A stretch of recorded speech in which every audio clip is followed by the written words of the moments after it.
Assalamualaikum warahmatullahi wabarakatuh. Saya Faiza Dwi Ramadhania dari kelas B dan Anestesiologi. Fisiologi. Saya di sini akan sedikit menjelaskan atau mempresentasikan tentang sistem reproduksi pada manusia.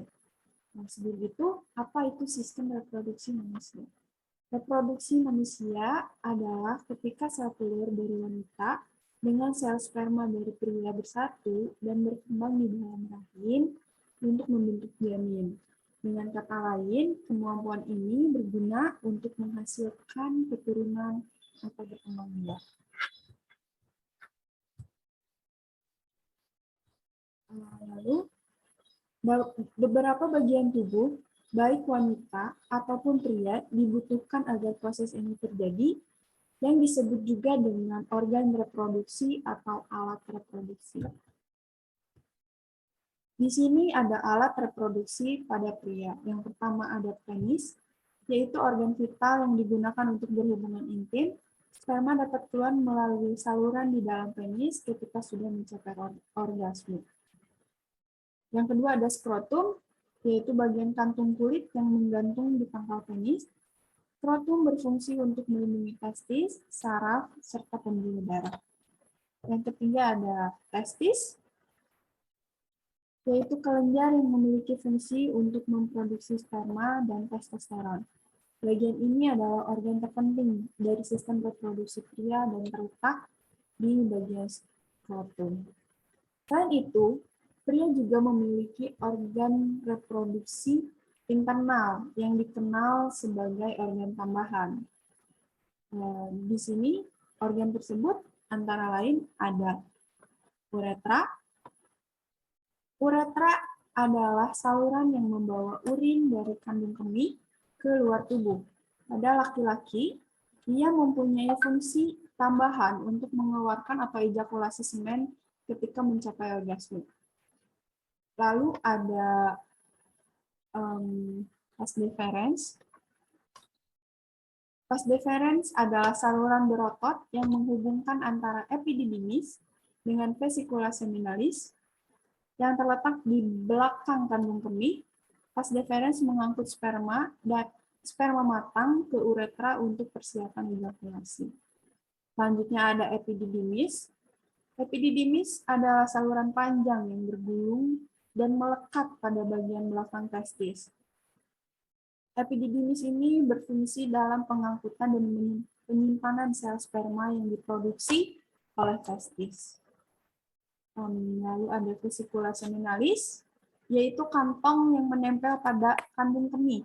Vesicula seminalis menghasilkan cairan kayak gula atau fruktosa yang berfungsi sebagai untuk memberikan makanan untuk sperma dan membantu dalam mobilitas sperma atau kemampuan untuk bergerak. Cairan dari vesicula seminalis memberikan kontribusi terbanyak dalam menambah volume semen pada pria. Selanjutnya ada ductus ejaculatorius, lalu kelenjar prostat, dan kelenjar bulboretral. Kita lanjut ke organ reproduksi wanita. Organ reproduksi wanita lebih banyak pada tubuh bagian dalam, meliputi tuba falopi, ovarium, vagina, rahim, labium mayor, labium minor, kelenjar Bartholin, dan klitorisis.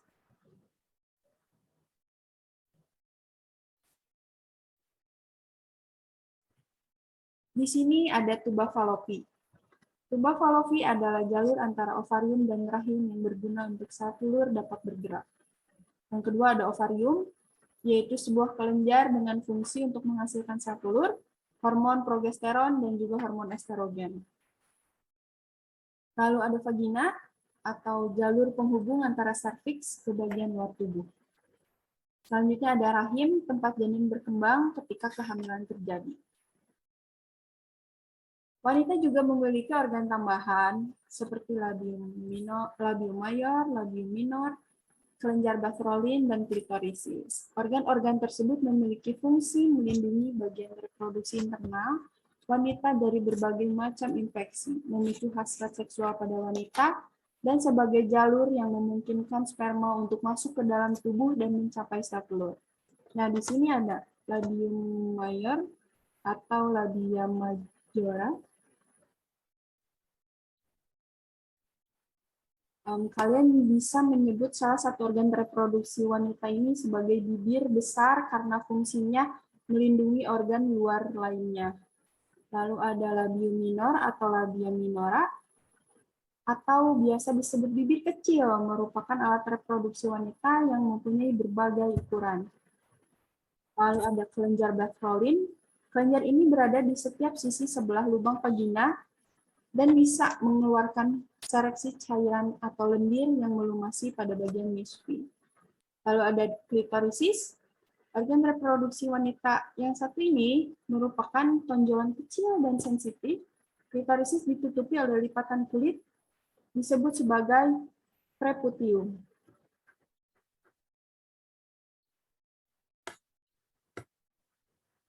Nah, di sini ada cara sistem reproduksi bekerja. Sistem reproduksi pada pria dan wanita memiliki sistem kerja yang berbeda satu sama lain. Masing-masing memiliki fungsi yang berbeda dan keunikannya sendiri secara genetik.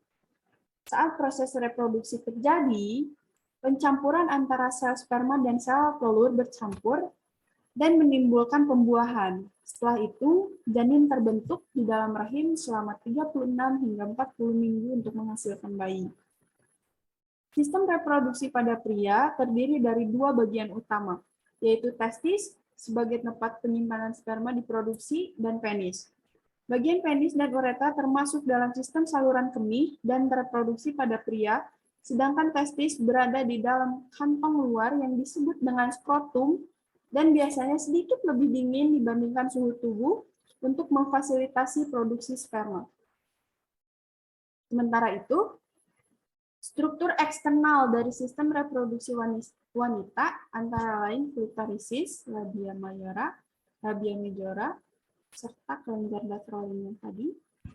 Bagian tubuh yang termasuk organ dalam utama dari sistem reproduksi wanita adalah vagina dan rahim, yang berguna sebagai wadah dari air mani dan ovarium tempat menghasilkan sel telur wanita.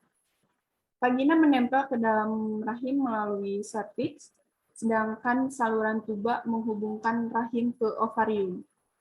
Pembuahan terjadi jika sperma memasuki tuba Fallopi dan terus berada di dalam sel telur. Pembuahan biasanya terjadi di dalam sel telur, tetapi bisa juga terjadi di rahim itu sendiri. Sel telur kemudian ditanamkan di lapisan rahim. Saat proses embrio terbentuk, dan janin mulai terbentuk. Saat janin sudah cukup dewasa untuk bertahan hidup di luar rahim, serviks akan membesar dan menyebabkan kontraksi rahim untuk mendorong keluar melalui jalan lahir. Sekian presentasi dari saya. Mohon maaf jika ada kekurangan dari segi materi ataupun yang lainnya. Saya ucapkan terima kasih. Wassalamualaikum warahmatullahi wabarakatuh.